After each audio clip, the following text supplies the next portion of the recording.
Hello and welcome to the forecast for the week from the Met Office.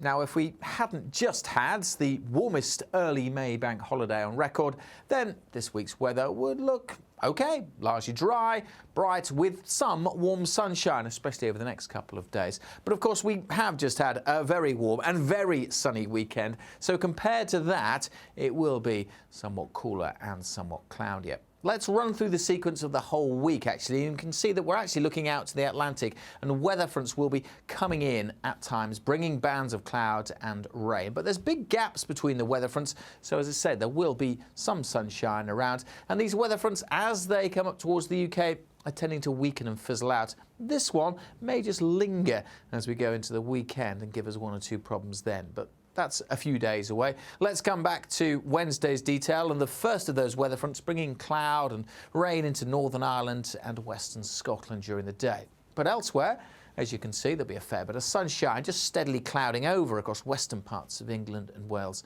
in the afternoon.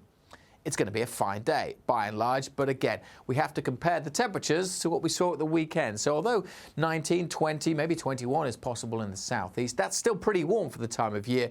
It is quite a bit cooler than it was through the weekend. And of course, in the west, with the cloud and the winds, just 10 or 11 Celsius, that really will feel quite chilly. Now, that weather front moves its way slowly but surely across the country during Wednesday night into Thursday before fizzling out. And then we have a gap between weather fronts for Thursday and just a bump in the isobars. A little ridge of high pressure means certainly across the south, many places will be, again, dry and bright. But there will be some scattered showers across the northern half of the UK, and a brisk wind picking up in the far northwest at times. Overall then, temperatures around about average for the time of year, feeling pleasant enough in the sunny spells, but cooler when the showers come along in western Scotland.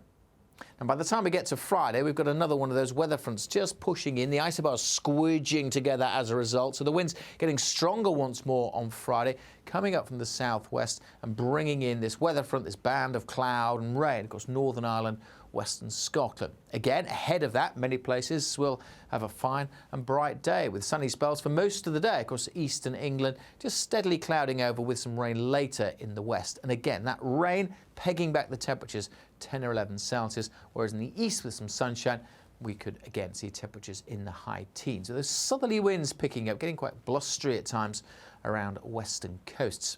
Now, that weather front is the one that kind of fizzles out as we get into the weekend, and there's some uncertainty, therefore, about the position of it. And of course, the position of it makes all the difference for Saturday. So it could be a little further east, it could be further west, it could really be weakening. But there will be some showery rain on that weather front. But as I say, the position is vital. A few days off, so we'll firm up on the details for the weekend over the next few days. But certainly this weekend looks a lot cooler than the weekend just gone, and there will be showers around, and just the possibility that those showers could turn quite heavy in places on Sunday. But again, this is a few days off, so stay tuned to the forecast. And of course, you can stay up to date day by day by visiting the Met Office website or downloading our app.